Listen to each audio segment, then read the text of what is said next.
ጠቅላይ ሚኒስትር አብይ ወደ ስልጣን ከመጡ በኋላ የሰላም ስምምነት ተፈራርሞም ሳይቀር ጸረ ኢትዮጵያ ኃይሎችን ከአስመራ ያስወጣል።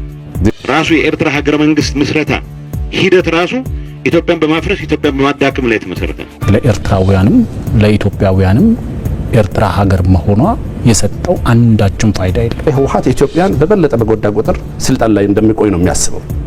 የሱ ጥንካሬና ጉልበት ኢትዮጵያን በመጉዳት የኢትዮጵያ ጥቅም አሳልፎ በመስጠት ነው የሚገልጸው። 130 ሚሊዮን በላይ ህዝብ የጂኦግራፊ እስረኛ ሆኖ መቀጠል አይችልም። ዜጎችን ለውትድርና ሽያጭ ማቅረብ ምን ያክል ጭካኔ ቢኖር ነው? የወታደራዊ ምልመላ ግዴታን በህዝብ ላይ ጭምር የጫነበትና ልክ የዛሬ 5 ዓመት ያደርገው እንደነበረው እየወጣ የሚፎክርበት ሁኔታ ላይ ነው ያለው። ቲፒኤልኤፍ ሲመሰረት ለኢፒኤልኤፍ በካይሮ ሰዎች ፊት ለፊት የገባው ቃል ምንድነው? አሁንም ህወሓት የፍጽም ያለው የራሱን ፍላጎት አይደለም። ምክንያቱም ርዕዮተ ዓለም ኖሮት አያውቅም። ቀጠናው ላይ ምን እየተካሄደ ነው? ህወሓትና ሻዕቢያ ከሁሉም በላይ ድርጅትን ያስቀድማሉ፣ ከሁሉም በላይ ስልጣናቸው ያስቀድማሉ፣ ከህዝብም ከሀገርም በላይ ማለት ነው። እንዴት ሰው የወጣበትን የተፈጠረበትን ታገልኩለት፣ ሞትኩለት፣ በረሃ ወረድኩለት፣ ድንጋይ ተንተራስኩለት ያለውን ህዝብ እንዴት በዚህ ደረጃ ያደህያል? የሻዕቢያ መንግስትም ኤርትራ ተገንጥላ ስትሄድ ዋነኛው ዓላማው ከኢትዮጵያ ቋሚ ጠላቶች ጋር ወይ የግብጽ ፖለቲከኞች ጋር በመላላክ ኢትዮጵያን ማዳከም፣ መንግስት አልባ ህዝብ አልባ ማድረግ ነው ፍላጎቱ። ይሄ በታሪክም የታየ ነው። አሁንም መንግስት ነው ብሎ እንደው ያለም አቀፉ ማህበረሰብ ሊቀበላቸው የማይችሉ አንድ ሀገር ስቴት ሆኖ እንዲቀጥል እርሾ የሌላቸው ጉዳዮች አሉ። ምርጫ ተካሂዶ የማይታወቅ ህግ የሌለበት ህገ መንግስት የሌለበት ምንም አይነት የመሰረተ ልማትና የዜጎችን ሀሳብ ሊያሻግር የሚችል ጉዳይ የሌለበት ብቻ አፈናና ጥርነፋ ብቻ ያለበት ሀገር ነው ያደረጉት አይደል? እና ኢሳያስ አፈወርቂ ይሄን ነገር እየታወቀ ኢትዮጵያ በዛ ውስጥ ያላት ጥቅም ተገፍታ እንደተሄደ ብዙ ነገሮች እየታወቀ ሻዕቢያን ይዞ ትህነግን ይዞ የግብጽ ፖለቲከኞችን ይዞ እስከ መቼ ድረስ ሊቀጥል የሚችልበትን ነገር ያዘልቋል ብለህ ታስባለህ አፈወርቅ? አንደኛው ምክንያቱም የኛ ጥቅሞች አሉበት ብዬ ነው እዚህ ውስጥ ኦፍ ኮርስ ምክንያቱም ቀጠናው ላይ የሀገር ብሔራዊ ጥቅም የምትለው አንደኛው ቀጠናዊ ጥቅም ነው። ቀጠናዊ ጥቅም የምትለው ቀጠናዊ ደህንነት ነው። ደህንነትን አደጋ ላይ የጣለ ኃይል አፍንጫ ላይ እንደበቀለ ጉር ሁሉ ጊዜ ህመም የሆነበት ኃይል ጭንቅላት ላይ ተቀምጦ ልትቀጥል አትችልም። ስለዚህ መጥራት ያለባቸው ነገሮች አሉ፣ በደንብ ግልጽ መሆን ያለባቸው። ተቋማዊ ውድቀት የታየበት ነው የኤርትራ የሀገርነት ወይም ደግሞ ኤርትራ አደረገች የተባለው ሪፈረንደም። ምክንያቱም ያ ሪፈረንደም ኢትዮጵያ እንደ ህዝብ እንደ ሀገር ያልተወከለችበት በውክልናም በውግንናም ወይም ደግሞ በተወሰነ ሶርስ ኦፍ ሲምፓቲ ሞር ኢምፓቲ የሌለው መንግስት ኢትዮጵያ ውስጥ በጊዜያዊ መንግስትነት ተቀምጦ ባለበት ይሄ ሪፈረንደም ሲካሄድ የአፍሪካ ህብረትም የማስቆም በወቅቱ የአፍሪካ አንድነት ድርጅት የሚባለው አይ የኢትዮጵያ ህዝብ መደበኛ መንግስት ቋሚ መንግስት በምርጫ የተቋቋመ መንግስት በሌለበት ሪፈረንደም ማካሄድ አይችልም ብሎ ሊከላከለው ሲገባ የአፍሪካ ህብረት ቻርተር ተጥሶ የተባበሩ መንግስታት ድርጅትም አይ የኢትዮጵያ ህዝብ ህጋዊ ውክልና ያለው መንግስት በሌለበት ሁኔታ ሪፈረንደም ሊካሄድ አይገባም ብሎ ሊያስቆም ሲገባ የዩኤን ቻርተር ተጥሶ የተካሄደ ሪፈረንደም። ይሄ ሪፈረንደም ሲካሄድ የበላይነት ኃላፊነቱን ተቆጣጥሮ የነበሩት ቅድም ስዩምም ሲያነሳው እንደነበረው ሪፈረንደሙም ሲካሄድም ሪፈረንደሙ ከተካሄደ በኋላ የአፍሪካ ህብረትም ለኤርትራ እውቅና ሲሰጥም ግብጽና የግብጽ ተላላኪዎች የአፍሪካ ህብረትንም የተባበሩ መንግስታትንም የተቆጣጠሩበት ሁኔታ ነበር። የኤርትራን ሁኔታ ስናመጣው ግን ለምሳሌ ደጋግመን እናነሳለን አይደለ? ኤርትራ የምስራቅ አፍሪካ ጓንታናሞ ቤይ ነች እንላለን። ምክንያቱም ኤርትራ የኤርትራውያን ብቻ እስር ቤት አይደለችም። ግብጽ የተቸገረችባቸውን ፖለቲከኞቿን ጭምር የምታስርበት ሀገር ነው። የሱዳን የተቸገሩባቸውን ፖለቲከኞቻቸውን አምጥቶ የሚያስሩበት ሀገር ነው። አሁን ቲፒኤልኤፍም የተማረረባቸው ሰዎች ወስዶ የሚያስርበት ወታደራዊ ስልጠና የሚያሰጥበት ነው። የምስራቅ አፍሪካ ጓንታናሞ ቤይ ነች የምንለው ለዛ ነው። እቺ ሀገር እንደ ሀገር ስትሆን ለምሳሌ ህወሓት ብዙ ጊዜ ለሰላም የሚለው ነገር አለ። ለሰላም ስትል ለምሳሌ ሰላም ትልቁ ጥቅሙ ለህዝብ ነው። ለህዝብ ጥቅም የማይሰጥ ሰላም አያስፈልግህም። ምክንያቱም የሰላም ዋነኛው ነገሩ ጥቅሙ ለህዝብ ነው። ልማት የማያመጣ ሰላም፣ የህዝብን ደህንነትና ተስፋን የማያመጣ ሰላም፣ እሱን ሰላም ልትለው አትችልም። ኤርትራ ስትገነጠል ለሰላም ሲባል ኤርትራ ትገንጠል ነበር የተባለው። ትራንዚሽናል ገቨርንመንቱ ሲያካሂዱ የነበሩ ኮንግረሶች ላይ ሲንጸባረቁ የነበሩ ህወሓታዊ አስተሳሰቦች የኤርትራ ሀገር የምትሆነው ለሰላም ስንል ነው፣ መዋጋት ስለሰለቸን ነው። ባህር በር እንዴት እናጣለን ስትል ለሰላም ስንል ነው ባህር በር የምናጣው። 70-80 ሺህ ወጣቶቻችንን ገብረን ባድመን ካስመለስክ በኋላም ተወሮ ተወስዶብኛል ያልከው መሬት ካስመለስክ በኋላም አልጀርስ ሄደህ ስምምነት ስትፈርም ለምንድን ነው ስትባል ለሰላም ነው። ለሰላም እየተባለ የህዝብ ሁሉ ነገር የሚሰጥበት ምክንያት ቅድም ስዩም ሲያነሳው እንደነበረው እነሱ የሚፈልጉት አንድ ድርጅትን የማስቀደም ድርጅትን የሚፈልጉት ደግሞ ስልጣንን የማስጠበቅ ለዛ ዓላማና ዓላማ ብቻ። ለዚህ መስዋዕት መሆን ያለበት ማንኛውም ነገር መስዋዕት ይደረጋል። ህወሓትን ከአዲስ አበባ መቀሌ ከመቀሌ አዲስ አበባ መልሶ ለማስገባት የትግራይ ህዝብ ሙሉ ለሙሉ ቢጠፋም ደንቶ አይደለም። ህወሓትና ሻዕቢያ የሚጋሩት አንድ ባህሪ ያላቸው የፈጠራቸውን ህዝብ ከማንኛውም በላይ ይጠላሉ። የፈጠራቸውን ህዝብ የህወሓት ጥላቻ ከኦሮሞ ለትግራዩ ይብሳል፣ ከአማራው ለትግራዩ ይብሳል። የሻዕቢያ ጥላቻ ለኤርትራውያን ይብሳል ከኢትዮጵያውያን። ምክንያቱም እንዴት ሰው የወጣበትን የተፈጠረበትን ታገልኩለት፣ ሞትኩለት፣ በረሃ ወረድኩለት፣ ድንጋይ ተንተራስኩለት ያለውን ህዝብ እንዴት በዚህ ደረጃ ያደህያል? ኤርትራ ምን ስለሌላት? ያኔ የነበረው የሲንጋፖር ህልም እንዴት ነው የጨነገፈው? ለምንድን ነው የጨነገፈው? ሲንጋፖርን ሀገር ያደረገውም ጭንቅላት ነው፣ ኤርትራንም ሀገር ያደረገው ጭንቅላት ነው አይደለም እንጂ። ስለዚህ እነዛን ያ ሁኔታ ጎን ለጎን ስታስቀምጣቸው they are identical ናቸው። አንዳቸውን የኛ ሰው በአስመራ የኛ ሰው በአዲስ አበባ ነው የሚባባሉት። ሲጣሉም የሚጣሉት ዳይሬክትሊ በጥቅማቸው ከመጣ ነው። በህዝብ ጥቅም ተጣልተው ያውቁ። ምክንያቱም የኤርትራ ያለው መንግስት ለኤርትራ ህዝብ ተብሎ ተዋግቶ ያውቅም። ህወሓትም ለትግራይም ሆነ ለኢትዮጵያ ህዝብ ብሎ ተዋግቶ ያውቅም። ባህሪያቸው ተመሳሳይ ነው። የቅጥረኛ መንግስታት ባህሪ ነው ይሄ። የቅጥረኛ መንግስታት ባህሪ ምንድነው? ቀጣሪያቸውን ለማስደሰት ነው የሚጠሩት።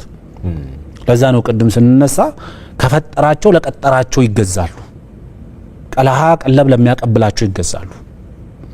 የፈጠራቸውን ህዝብ ለቀጠራቸው መስዋዕትነት ያቀርባሉ። የኤርትራ መንግስት ትልቁ ተልእኮ የአፍሪካ ቀንድን ማተራመስ ነው። የአፍሪካ ቀንድ ደግሞ ሲተራመስ ማዕከላዊ የስበት ማዕከሉ ኢትዮጵያ ነች። የአፍሪካ ቀንድ እንዲተራመስ ከፈለግ ሶማሊያም ማተራመስ አይደለም መፍትሄው፣ ኬንያም ማተራመስ አይደለም፣ ሱዳንም ማተራመስ አይደለም። መፍትሄው አሰባሳቢ ነች የምትባለውን ወይም ደግሞ የስበት ማዕከል ነች የምትባለውን ኢትዮጵያን ማተራመስ። ስለዚህ የሻዕቢያም ሆነ የህወሓት ትልቁ ተልእኮአቸው በጋራ የተቀበሉት ተልእኮ፣ ምክንያቱም አፈጣጠራቸው ሁለቱም የሚሳበው ከካይሮ ነው። ጀበሃ የተቋቋመው እዛ ነው። ኤፒኤልኤፍ የተቋቋመው እዛ ነው። ቲፒኤልኤፍ ሄዶ መጨረሻ መስራታውን እንትን ያደረገው እዛ ነው። ቲፒኤልኤፍ ሲመሰረት ለኢፒኤልኤፍ በካይሮ ሰዎች ፊት ለፊት የገባው ቃል ምንድን ነው? የኤርትራ የሀገርነት ጥያቄ ተገቢና ትክክለኛ ነው፣ የቅኝ ግዛት ጥያቄ ነው። ሊመለስ የሚገባውም ደግሞ ኤርትራን ሀገር በማድረግ ነው። ይህንን ትቀበላላችሁ? አዎ እንቀበላለን። ዴን የካይሮ ድጋፍ አለክ። ኤርትራ ሀገር በመሆኗ የምትፈጠረው ኢትዮጵያ ምን አይነት ነች ስትል የተዳከመች ኢትዮጵያ ፍላጎታቸው እሱ ስለሆነ፣ አዎ የተዳከመች ኢትዮጵያ የተፈጥሮ ሀብቷን መጠቀም ማትችል፣ ውሃዋን መጠቀም ማትችል፣ ነዳጇን መጠቀም ማትችል፣ ከከርሰ ምድርም ሆነ ከመሬት በላይ ያለ ሀብቷን መጠቀም ማትችል ደካማ ሀገር ትፈጥራለ። ያ ደካማ ሀገር ደግሞ ሪሶርሱን በጠቅላላ የማይጠቀም ባለመጠቀም ውስጥ እነሱ በዘላቂነት የውሃ ድርሻችን እናገኛለን ብለው ያስባሉ። ስዩም፣ የሻዕቢያ መንግስት ከትህነግ ጋር በጋራ በመተባበር ወይ ደግሞ ከቲፒኤልኤፍ ጋር በጋራ በመሆን አንድ የከፋ ነገር እያደረገ እያየን ነው። ወጣቶችን ከሻዕቢያ ወታደሮች ጋር ወይ ከሻዕቢያ ሰዎች ጋር በጋራ በመሆን ለጦርነት ሽያጭ ማቅረብም ይሄ ዓለም 800 ዓመት 1000 ዓመት አልፎታል አይደል? ይሄ ባርነት የሚባለው ነገር በእርግጥ በሌላ አይነት መንገድ ቅርጹን ቀይሮ እንዳለ እንረዳለን። የዓለም የኃይል አሰላለፍንም ስታየው እንደዚህ ያሉ ነገሮች በእጅ አዙር መንገድ ሲከወኑ ታያለ። ይሄ ግን በግላጭ ነው። ዜጎችን ለውትድርና ሽያጭ ማቅረብ ምን ያክል ጭካኔ ቢኖር ነው የሚል ነገር ይታሰበኛል። ማለት ሁልጊዜ ከስነ ፍጥረት ጀምሮ ሀገርና ትውልድን መጥላት እንዴት ያለ አስተሳሰብ ቢሆን ነው ሚል ነገር ይነሳል። ብዙ ጊዜ ምልህ እንደ አንድ ኢትዮጵያ የሚሰማኝ ብዙ ነገር ስላለ ነው። እና ይሄ እንዳለ ሆኖ ለራሱ ዓላማ ሲል ደግሞ ያቋቋማቸው አፋኝ የሆኑ ሀሳቦች አሉ። በአንድ በኩል ሻዕቢያ የኔ ጠላት ነው ሲል ቆይቷል። በሌላ በኩል ከሻዕቢያ ጋር ሆኖ ደግሞ ኢትዮጵያን ማዳከም ሲፈልግ ደግሞ የራሳችን ዜጎች ሳይቀር ህዝቡን ነጥሎ ማየት ግን የሚያስፈልግበት ጊዜ ከመቼውም ጊዜ በላይ ይሄ ይመስለኛል። ለህዝብ ታገላለሁ ይላል፣ ህዝቡን አያውቀውም። ትህነግ ከኢትዮጵያ ጠላት ጋር ማበርና ወታደሮችን ዜጎችን ለሽያጭ ማቅረብ በራሱ መንቃት ያለበት ትውልድ እንዲመጣም እድል አይሰጥም ወይ? እስከ መቼ ድረስስ በዚህ ይቀጥላል? እንደ ግሌ አሁን ህወሓት በደንብ ዋናው ውስጡን የታወቀበት የታየበት ጊዜ ነው ብዬ አስባለሁ። ተፈጥሮ እንደዚህ ነው። እስካሁን የነበረው ምናልባት እንደዚህ በግላጭ የታየው ህዝቡ ትንሽ መንቃት ሲጀምር ነው እንጂ ተፈጥሮ እንደዚህ ነው። ቅድም አፈወርቅ ያለ እንደነበረ ከሻዕቢያ ጋር የሚጋሩት ነገር አለ። ምንድነው? የፖለቲካ መንትዮቹ ናቸው ማለት እንችላለን። ምክንያቱም የሚጋሩት ሀሳብ አንድ ነው። ለህዝብ ብሎ አንድ ነገር አድርጎ አያውቅም። አሁን እያደረገ ያለው ምናልባት ከፕሪቶሪያ አግሪመንት በኋላ የመጣው ትንሽ ክፍተት አለ በትግራይ። ምንድነው የተፈጠረው? ህዝቡ ማሰብ እንደሚችል ወጣቱ በራሱ ጉዳይ ላይ ህወሓት ላይም ጥያቄ ማንሳት እንደሚቻል አይቷል። በተለይ በክቡር ጌታቸው ረዳ ጊዜ በነበረው ጊዜያዊ አስተዳደር ላይ ሀሳቦቹ መንሸራሸር ጀምረዋል። ስለዚህ የትግራይ ኢሹ መነሳት እንደሚቻል ሌላ ኢሹ ይነሳ ነበረ። ከዛ በፊትም የኢትዮጵያ ኢሹ ይነሳል፣ የአፍሪካ ኢሹ ይነሳል፣ የአፍሪካ ቀንድ ኢሹ ይነሳል። የትግራይ ኢሹና የህወሓት ኢሹ ግን በትግራይ ላይ አይነሳም ነበር፣ ታቡ ነበረ። ይሄ ነገር እንደዚህ ሲጀምር ምንድነው የሆነው? ህወሓት ተደናገጠ በጣም። ምክንያቱም ሴንተር ኦፍ ግራቪቲው ተመታ ማለት ነው። ሲመታ ህዝቡ መንቃት ጀምሯል፣ ህዝቡ ማየት ጀምሯል፣ ማሰብ ጀምሯል። ስለዚህ ምንድነው አሁን በየቦታው በየጎራንጉሩ እየተደረገ ያለው ፎቶ ቀርጾ መላክ፣ የህወሓት ወንጀሎች ማጋለጥ ጀምሯል ማለት ነው። ይሄ ምንድነው? ከዛ በፊት ግን ምን ነበረ? ሁለት ስሜቶች በአንድ ላይ ያስከድ ነበረ። the victim play የሚባል ነገር አንደኛ ማለት እንደ ተበዳይ ሆኖ የመቅረብና እንደ ትምክህተኛም ትዕቢተኛ ሆኖ የመቅረብ ነበር። አሁን ለምሳሌ አባባል አለ፣ በትግርኛና አማርኛ እንፎክራለን፣ በእንግሊዝኛ እናለቅሳለን የሚል አይነት ፕሪንሲፕል ለዓለም አቀፍ ማህበረሰብ ለማሳሳት ማለት ነው። ሁሉ ጊዜ በማሳሳት ብቻ ስልጣን ላይ ትቆያለህ የሚል ፍልስፍና ስላለ ማለት ነው። ማሳሳት ብቻ ማለት ነው፣ በማሳሳት በማታለል ማለት ነው። አሁን ጆርጅ ኦርዌል የሚገልጻቸው እኮ ህወሓት ላይ ማንበብ ትችላለህ ማለት ነው። መጽሐፉን ማንበብ አይጠበቅብህም። አሁን ምንድነው ሁሉ ጊዜ ጦርነት ሰላም ነው ስል ህዝቡ ጠላት አለ ተከባሃል፣ ይሄ ሲጅ ሜንታሊቲ በመፍጠር ለሱ ሰላም ይሰጠዋል። ህዝቡ በጭንቅ ውስጥ ነው ያለው። የህዝቡ ጭንቅ፣ የህዝቡ መደናገር፣ የህዝቡ ፍርሃት ለህወሓት ምን ይሰጣል? ሰላም ይሰጣል ማለት ነው። ስለዚህ ጦርነት ሰላም ነው የሚል ነው በቃ ቃል ለቃል የሚጠቀም ነው፣ በተግባር የሚጠቀም ማለት ነው። ህዝቡን በማፈን በማደናገር በማደንቆር በራሱ እንትን አስተሳሰብ። ስለዚህ ምንድነው ህዝብ ሲደነቆር፣ ህዝቡ አስተሳሰቡ የራሱ ሀሳብ ሲያጣ ምንድነው የሚሆነው? ለህወሓት ጉልበት ስትሬንግዝ ይሆናል ማለት ነው። ይህም ከስንት ዓመት በፊት የተጻፈ እንትን አፕላይ ነው የሚያደርገው ማለት ነው። ሁሉም ነገር መነጽሩ ወንበር ላይ ስልጣን ላይ የምትቆይበት ሁኔታውን ካልኩሌሽኑ ይሄ ነው የተደረገው። ይሄን ለማድረግ ህዝቡን ማሸነፍ፣ በምን ማሸነፍ? አንደኛ ሲጅ ሜንታሊቲ መፍጠር ነው። ተከበብኩ፣ የከበባ ሜንታሊቲ መፍጠር። ተከበብኩ፣ ጠላት አለው፣ እኔ ትንሽ ገለል ካልኩኝ የሆነ ኃይል መጥቶ ይበላሃል የሚል መንፈስ መፍጠር ነው። ይሄን በጣም ረጅም ጊዜ ሄደውበታል። አሁን ህዝቡ ግን ምን ሆነ? ይሄን ነገር አይኑን መግለጽ ጀምሯል። ከፕሪቶሪያ በኋላ ማለት ነው። አይኑን መግለጽ ሲጀምር ይሄ ትልቁ ቻሌንጅ ለህወሓት ይሄ ነው በዘመኑ ማለት ነው። ስለዚህ በሽፍንፍኑ የሚያደርገው የነበረ በቃላቶቹ በመቀየር የሚያደርገው የነበረ አሁን በግላጭ አድርጓል። ምክንያቱም የሞትን ሽረት ጉዳይ ነው አሁን። ምክንያቱም ህዝቡ ወደዚህ ደረጃ ደርሷል። ስለዚህ ምንድነው አሁን የሚጎለው ነገር አለ፣ ብዙ የሚጎለው ነገር አለ። ወጣቱ እናቶች አሁን ምንድነው ያደርጋሉ? ወጣቶች ማድረግ የነበረባቸው ነገር ነው እናቶች ያደርጉ ያሉት ማለት። ምክንያቱም ተቃውሞ እየወጡ ናቸው፣ በብዙ ምክንያቶች ተቃውሟቸው እየገለጹ ናቸው። ይሄ ማን ማድረግ ነበረበት? በወጣትነት ነው ወጣቶች ነው ማድረግ የነበረባቸው። ወጣቶቹ ግን በዚህ በሰንሰለት በፍራቻ ሰንሰለት ስለታጠረ፣ በብዙ ምክንያት ስለታጠረ አገሩን ለቆ የመውጣት አካባቢውን ለቆ የመውጣት ምርጫ ብቻ ነው የወሰደው። እናቶች ግን በብዙ ምክንያቶች እየገለጹ ናቸው። ልጆቻችን አንሰጥም ለሞትና ለጦርነት አንሰጥም ብሏል። 51 ዓመት ወይ 50 ዓመት ልጆቻቸው መርቀው አጨብጭቦ ዘፍነው ይልኩ የነበሩት እናቶች አሁን ታሪኩ ተቀይሯል። ይሄ ትልቁ ቻሌንጅ ነው። ስለዚህ ህወሓት ውስጡን ተፈጥሮውን በግላጭ ለዓለም እያሳየ ያለው በቃ ከዚህ በኋላ ምን ቀረ ብሎ ነው። ምክንያቱም መጨረሻ ደረጃ ደርሻለሁ ብሎ ስላሰበ ይህን ነገር በኃይል ማፈን። ስለዚህ አንደኛው ምንድነው ህዝቡ ከፊት ማድረግ ለጥፋትና ለጦርነት ማለት ነው። ከዛ ከህዝቡ ካለቀ በኋላ እሞታለሁ ብሎ የሚያስብ ሞቱን የሚጠባበቅ ነው። ግን ከህዝብ በፊት አልሞትም ብሎ ለሞት መጀመሪያ ህዝቡን አሳልፎ በሰልፍ የሚሰጥ ድርጅት ነው። ስለዚህ ሞቱን እየተጠባበቀ ስለሆነ ነው ይሄን የሚያደርገው። ግን አካባቢው ግን የተደራጀ ትግል ማድረግ አለበት። የተደራጀ ትግል ማለት ወጣቱ አገር መልቀቅ ብቻ ሳይሆን ይሄ ምርጫ ሊሆን አይችልም። አገር መልቀቁ ሳይሆን በብዙ ምክንያቶች ይህን ድርጅት ኦልሬዲ ከታወቀ በኋላ መታገል ነው። ምክንያቱም ዓለም አቀፍ ማህበረሰቦችም ማየት ጀምረዋል እውነታውን። አሁን ድሮ ይሰሙ የነበሩት የትግርኛና የአማርኛ ፉከራ ሳይሆን የእንግሊዝኛው ለቅሶ ነበረ።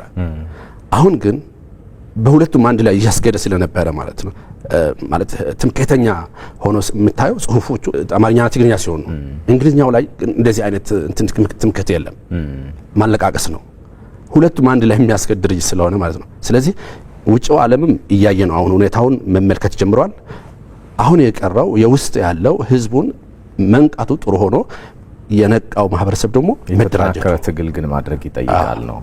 አፍያ ወደ አንተ ልመለስ። በሰሜኑ ጦርነት ወቅት ኤርትራን በሰብአዊ መብት ጥሰት እንደገና ደግሞ ጅምላ ፍጅትም አድርጎብኛል እያለ ሲከስ የኖረ ነው አይደል የህወሓት ቡድን። አሁን ደግሞ ከኤርትራ ጋር እንደገና በጋራ ሆኖ ለመቆም ሲንደፋደፍ ደግሞ ታያለ እና የፕሪቶሪያው ስምምነትም እዚህ ላይ ይመጣል። ለምሳሌ አንደኛው አንቀጽ እንደምታውቀው የትኛውንም አይነት የውጭ ግንኙነት የፌዴራሉ መንግስት እንደሚያደርግ የፈረመበት አንቀጽ ነው ይሄ እና እነዚህ ነገሮች የመጣረሳቸው ሂደት እንደቀጠለ ይታየኛል እና በአንድ በኩል የፕሪቶሪያውን ስምምነት መጣስ በተለይ በአሜሪካ ያወጣችው መግለጫ ምን ያክል ስር የሰደደ ችግር ውስጥ አገሪቱን ለማስገባት እየሄደበት ያለው ርቀት ተነቅቶበታል አይደለ? እና ይሄን በማደናቀፍ ይላል እኮ አንደኛው ቀባና ክልከላ ሲደረግ የፕሪቶሪያው ስምምነት ሙሉ በሙሉ እንዳይተገበር በማደናቀፍ ይላል። እንደ ቀላል የሚታይ ነገር ስላልሆነ ብዬ ነው። እና እነዚህን የተቃርኑ ሀሳቦች እንዴት እያያቸው ነው? አይ ቲንክ አንደኛው ነገር ህወሓት በባህሪው ለዘመናት የመጣበትም እንትን ማየት ይፈልጋል። ሂደቱን እያንዳንዱን ሂደት ቼክ ማድረግ ይፈልጋል። ህወሓት በተለይ ከቀድሞ ጠቅላይ ሚኒስትር መለስ ዜናዊ ህልፈት በኋላ በተወሰነ ደረጃ በቤተ መንግስትም አካባቢ ይስተናገድ የነበረበት ሞቲቭ ነበረ። ያ ሞቲቭ ምንድነው? የሞት ልጅ ነው አይነት እንክብካቤ ነበር በተወሰነ ደረጃ። ከዛ በኋላ ደግሞ የሰሜን እዝን ካጠቃ በኋላም ሲከስ የነበረበትን እንትን ስታየው እናትና አባቱን ገድሎ ፍርድ ቤት የቆመ ጎረምሳ የቅጣት ማቅለያ ስትጠይቀው የሞት ልጅ ነኝ ብሎ እንደሚል አይነት ባህሪ። ምክንያቱም የገደለው ወላጅ እናቱን የገደለው አባቱን የገደለው ራሱ ነው። ግን ፍርድ ቤት ማቅለያ ሲጠይቅ ደግሞ የሞት ልጅ ነኝ ይላል። ህወሓት ተመሳሳይ ባህሪ ነበር ሲያንጸባርቅ የነበረው በተለይ ፖስት ሰሜን እዝ ጥቃት ማለት ነው። ፕሪቶሪያ ስምምነትን ስታየው ደግሞ ፕሪቶሪያ ስምምነት ሲፈረም ፕሪቶሪያ ስምምነት መፈረሙ የሚያመጣቸው ነገሮች ይታወቃሉ። ፕሪቶሪያ በደይ የተፈረመ ቀን አትሊስት አንጻራዊ ሰላም ፈጥሯል። በትግራይ ህዝብ ውስጥ ተስፋን ፈጥሯል። በኢትዮጵያ ህዝብ ውስጥ ተስፋን ፈጥሯል። ያ ፕሪቶሪያ ስምምነት አትሊስት ሰላምን ማምጣት እንደሚችል አንጻራዊ የሆነ ሰላም ነው። ዴን ቀስ እየተባለ ግራጁዋሊ ደግሞ ወደ ዘላቂ ሰላም መሸጋገር የሚችል የሰላም እርሾን ቢያንስ ማስቀመጥ ችሎ ነበር። ያ ሰላም ግን ህወሓትን ይጠቅመዋል ወይ ነው? ምክንያቱም ያ ሰላም ተጠያቂነት ይዞ ይመጣል። ያ ሰላም ህግና ህጋዊነትን ይዞ ይመጣል። ቢያንስ ላለፈው ባትጠየቅ ከዛ በኋላ ለምታደርጋት እያንዳንዷ እንቅስቃሴ የህግ መስመር ይመጣባል። የህግ ተጠያቂነት ይመጣል። ህጋዊነት የሚባለው ጋር ደመኛ ነው ህወሓት። ህወሓት ህግን የሚያየው እንደ ሳንድዊች ነው። ህወሓት ከህግ በላይ ነው፣ ህዝብ ደግሞ ከህግ በታች ነው። ህጉ በህወሓትና በህዝብ መካከል ነው። ሀገር የመራውን በዛ ነው። ትግራይን አሁን እያስተዳደረ ያለው በዛ ነው። ህጎች ለህወሓት አይሰሩ። ህጎች የሚወጡት ለህዝብ ነው። ህዝብን ለገዢ ለፓርቲ ሰሚሲቭ እንዲሆን፣ ተገዢ እንዲሆን፣ ታዛዥ እንዲሆን፣ ተናዛዥ እንዲሆን በቃ ለዛ ነው ህግ የሚያስፈልገው። ህጋዊነት ሲባል ህወሓት ይሄ ነው። ሪል ህጋዊነት ስታመጣና ለህግ መገዛት፣ በህገ መንግስት መተዳደር፣ ኃላፊነትን መወጣት፣ ግዴታን መወጣት የሚባሉ ነገሮች ጋር ህወሓት ታሪካዊ ጠላቶቹ ናቸው እነዚህ። ምክንያቱም ህጋዊነት ካለ እንደ ልብ መዝረፍ አትችልም። ህጋዊነት ካለ እንደ ልብ ህዝብን መጨቆን አትችልም። ህጋዊነት ካለ ስልጣን በጊዜ የተገደበ ነው። ህጋዊነት ካለ የአስተዳደር ወሰን ይታወቃል። ማድረግ የምትችለው ማድረግ የማትችለው ነገር ይታወቃል። በእነዚህ መተዳደር አይፈልግም። ባህሪው ይሄ ነው። ይሄ የ20 ምናምን ዓመት በኢትዮጵያ ስልጣን ላይ ቆየበት ወይም ደግሞ ካፈጣጠሩ ምናምን ጀምሮ ከምስሪቱ ጀምሮ እስካሁን ድረስ ነው የህወሓት ማንኛውንም ነገር ህዝብንም ጨምሮ ሳክሪፋይ እያደረክ መስዋዕት እያደረክ ስልጣንና ጥቅም ማጋበስ። ለምሳሌ እንደ ታሪክ ይጽፉታል አይደል? የሐውዜንን ድብደባ እንዴት እንደፈጠሩት ከዛ አካባቢ በማግስቱ ምን ያህል ወታደር ሪክሩት ማድረግ እንደቻሉ ይጠቅሱታል እኮ በየመጽሐፎቻቸው ውስጥ እኮ እንደ ሚሊተሪ ስትራቴጂ ወይም ታክቲክ ያቀርቡታል። ይሄንን ራሱ እኮ የራሳቸው ሴራ ነው። ለዛ ነው ማለት ኦሬዲ ያንን በማድረጋቸው ደርግ ያንን እርምጃ እንደሚወስድ ያውቃሉ። ካሜራማን ሬዲ ነበረ ያንን ቀርጾ ለትግራይ ህዝብ የሚያሳይ። ከዛ አካባቢ የነበረ ወጣት ወደ እነሱ ሊቀላቀል እንደሚችል ይታወቃል። ዴን ካልኩሌትድ የሆነ ሙቭ አደረጉ። ለደርግ ደግሞ በዚህ አካባቢ ላይ በገበያ ቀን የህወሓት ሰራዊት እዛ አካባቢ ላይ ይንሰማራል የሚል ኢንፎርሜሽን ሊክ ተደረገለት። ደርግ ያንን እንደሚደበድብ ያውቁ ነበር። ያ ድብደባ የትግራይ እናቶችን የትግራይ ወጣቶችን ወይም የዛ አካባቢን ህዝብ ይጨፈጭፍ ያጠፋ እንደነበር ያውቃሉ። ቢጠፋም ግን ከዛ ከተረፈው 10-15 ወጣት ካገኘ እንዳስጥቅም ነው። አሁንም እያደረጉ ያለው ግፍ ፈጽሟል ያልኩ ኃይል ፕሪቶሪያ በፈረምክ ማግስት በአደባባይ ወጥቶ ፕሪቶሪያ መፈረሙ የፖለቲካ እጥበት እንዳናደርግ በትግራይ ህዝብ ላይ ህወሓትን ከነስር መሰረቷ እንዳናጠፋ የትግራይ ህዝብ ህወሓት ሲልና የኢትዮጵያ መንግስት ህወሓት ሲልና የኤርትራ መንግስት ህወሓት ሲል ፈጽሞ ልዩነት አለ። የኤርትራ መንግስት ህወሓት ሲል የትግራይ ህዝብ ነው ይላል። ለምሳሌ የባዝ ፓርቲ አላለም በሆስኒ ሳዳም ሁሴን ምናምን ሲመሩት የነበረው በአረቡ ዓለም ላይ የባዝ ፓርቲዎች ብዙ ቦታ ነበሩ። ሶሪያም ነበረ፣ ኢራቅም ነበረ እና አሜሪካኖች ሳዳምን ካስወገዱ በኋላ ዲባዚፊኬሽን የሚባል ፕሮጀክት ሰርተው ነበር። ያ ፕሮጀክት ምንድነው? የባዝ ፓርቲ አባላት የነበሩትን ከፖለቲካ ሪዮት ዓለማቸው ማንጻት ወይም ደግሞ ፖለቲካ ላውንድሪ መስራት። ሻዕቢያ ወደ ትግራይ ሲመጣ ሊሰራ ያቀደው ዲባዚፊኬሽን በተሰራበት መንገድ በትግራይ ህዝብ ላይ የፖለቲካ እጥበት እሰራለሁ ብሎ ነበር ይመጣ። ያ ተደናቀፈብኝ ፕሪቶሪያ ማግስት ነው የተባለው እኮ። ያ ተኮላሸብኝ ፕሪቶሪያ ይህንን እንዳላደርግ አደረገኝ ነው። ማጠቡ በምንድን ነው የሚገለጸው? ሴቶችን በመድፈር ወጣቶችን በመግደል መሰረተ ልማት በማውደም ህዝብን በመድፈር የእምነት ተቋማትን በማውደም ሶሻል ፋብሪክሱን ኮምፕሊትሊ አለመተማመንን በመፍጠር ይሄን ሁሉ ያደረገን ኃይል ተደናቀፈብኝ ያለን ኃይል ተደናቀፈብኝ ብሎአል ብሎ ሲከስ የነበረው ህወሓት እና የተደናቀፈብኝ ጨርስ የሚል እድል ነው አሁን እየሰጠ የትግራይን ህዝብ ዳግም ወደ መከራ አስገባ ጨርስ አይነት ነገር በቃ ጨርስ የተደናቀፈብህን የበቀል ጥማትህን የመድፈር አምሮትህን የመሰረተ ልማት ማውደምህን ዝርፊያው ምናን የቀረን ጥፍጣፊ የትግራይ ህዝብ ሀብት ካለም ናና ጨርስ። ይሄንን ነው ኦፈር ቢያደርገው። ምክንያቱም ማንም የፖለቲካ ሀሁ ይሄ ፖለቲካል 101ን መረዳት የሚችል ሰው እንኳን ሻዕቢያ ወደ ትግራይ ውስጥ ሲመጣ ምን ይዞ እንደሚመጣ ይታወቃል።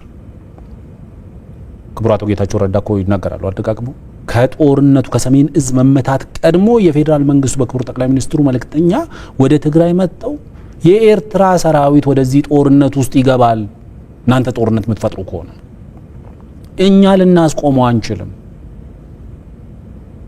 ከገባ ደግሞ የሚያደርገውን ከኔ በላይ እናንተ ታውቁታላችሁ የሚል መልእክት አስይዘው መልእክተኛ ልከውብን ነበር ይላሉ።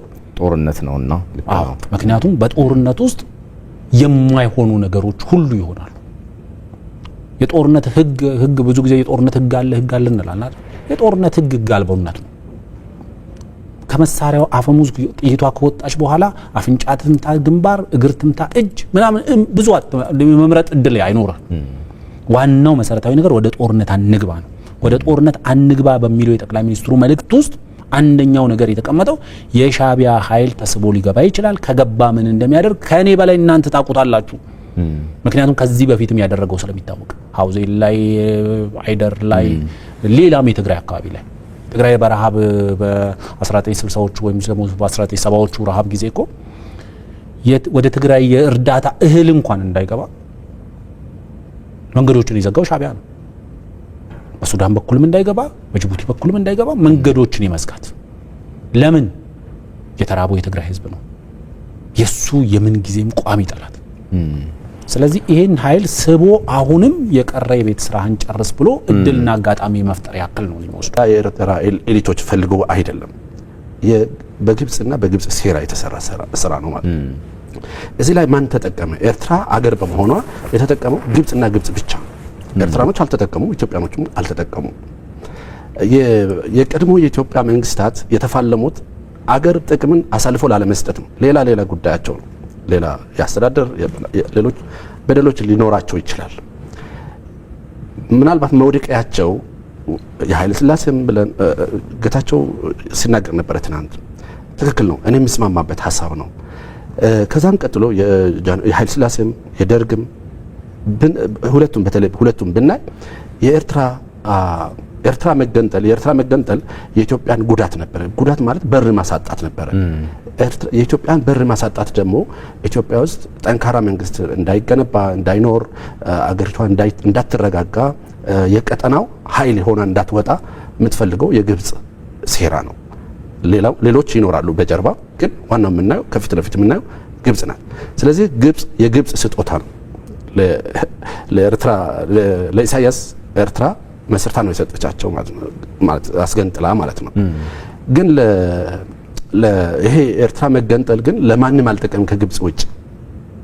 ስለዚህ ምንድነው የኤርትራ ምስረታው የኤርትራ ሀገረ መንግስት ምስረታው ወይም የኤርትራ ሀገርነት ምስረታው ኢትዮጵያን ለመጉዳት የተመሰረተች ሀገር ናት። ለራሷም ለመጥቀም አይደለም ብዬ አስባለሁ።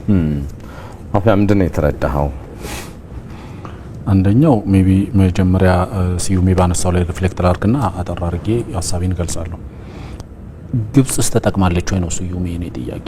ምክንያቱም ግብጽ ላለፉት 36-37 ዓመታት በኤርትራ ላይ የሰራችው ስራ ኢትዮጵያን ለማዳከም፣ ኢትዮጵያን ለማተራመስ ያፈሰሰችው አንጡራ ሀብት ከኢትዮጵያ ጋር ወዳጅ ለመሆን አፈሳው ቢሆን ኖሮ ምክንያቱም ለግብጽ ጠቃሚ ታማኝ ዘላቂ ወዳጅ የመሆን ሀገር ካለ ኢትዮጵያ ነች። ምክንያቱም የህልውናዋ መሰረት። ስለዚህ at the wrong time at the wrong place ኢንቨስት የተደረገ ሪሶርስ ነው። ዲሊቨር የማያደርግ ወይም ደግሞ ሪተርን የሌለው ኢንቨስትመንት ነው ኤርትራ ላይ ያደረገችው። ምክንያቱም እሷ ያንን ሁሉ ቢሊየንስ ያፈሰሰችበት መንግስት ኢትዮጵያን ያተራምሳል የተባለው መንግስት የኢትዮጵያ ታጣቂዎችን ክቡር አቶ ጌታቸው ረዳ ሲሉት እንደነበረው ቅጥረኞችን፣ የኢትዮጵያ ካሃዲዎችን፣ የኢትዮጵያ ባንዳዎችን ሲያሰባስብ የነበረ ኃይል ባለበት ነው አንዲት ጠብታ የአባይ ውሃ ጥቅም ላይ ኢትዮጵያ አትጠቀምም ስትል 74 ቢሊዮን ሜትር ኩብ ውሃ ኢትዮጵያ መያዝ የቻለችው ብትነጋገር፣ ከኢትዮጵያ ጋር በተስማማ፣ ከኢትዮጵያ ጋር ብትተባበር የግብጽ ጥቅም የሚባለው እሱ ነው። የካይሮ ሰዎችን በተወሰነ ደረጃ ጠቅሟል፣ ግብጽን ግን ጠቅሟል ብዬ አላስብም። አቶ ጌታቸው አንድ ጥሩ ቃል ተጠቅሟል። ለምሳሌ አንድ ሀገር ፕሬዚደንት ስትሆን ዩአር ኮማንደር ኢን ቺፍ አይደለ፣ የጦር ኃይሉ ዋና አዛዥ ትሆናለህ። እና ፕሬዚደንት ኢሳያስን እሳቸው በመድረኩ ላይ የገለጹት ምንድነው? ሂ ኢዝ ኖት ኮማንደር ኢን ቺፍ፣ ሂ ኢዝ ኮንሰልተንት ኢን ቺፍ ነው። ምክንያቱም ኤርትራ እንደዚህ መሆን አለባት፣ እንደዚህ ማድረግ አለባት የሚል የኮንሰልተንት ኦፒኒየን ነው እንጂ የሚሰጠው የማድረግ ስልጣኑ በእጁ ላይ ያለው እሱ ነው። ለኤርትራ መንገድ ከሌላ መጥቶ ሊሰራው አይችልም። ለኤርትራ መሰረተ ልማትም ሆነ የህዝብ ተጠቃሚነት የሚያረጋግጡ ሀብቶችን አውጥቶ የመጠቀም እንቅስቃሴ ላይ ከፕሬዚዳንቱ በላይ ማንም ሊሰራ አይችልም። ቅድም አንተ ስትለው እንደነበረው ህግ የሌለበት ሀገር ያደረካት አንተ ነህ። በጀት የሌላት ሀገር ያደረካት አንተ ነህ።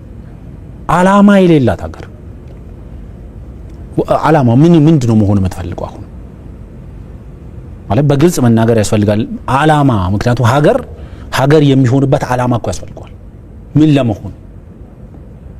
ምክንያቱም የምስራቅ አፍሪካን የአፍሪካ ቀንድ ወይም ደግሞ ሰፋ ስናደርገው የምስራቅ አፍሪካን የምትለውን ወይም ደግሞ እስከ ማዕከላዊ አፍሪካ ድረስ የሚስፋፋውን ቀጠና የማወክ አላማን ይዘህ የኤርትራን ህዝብ ምንድነው የጠቀምከው?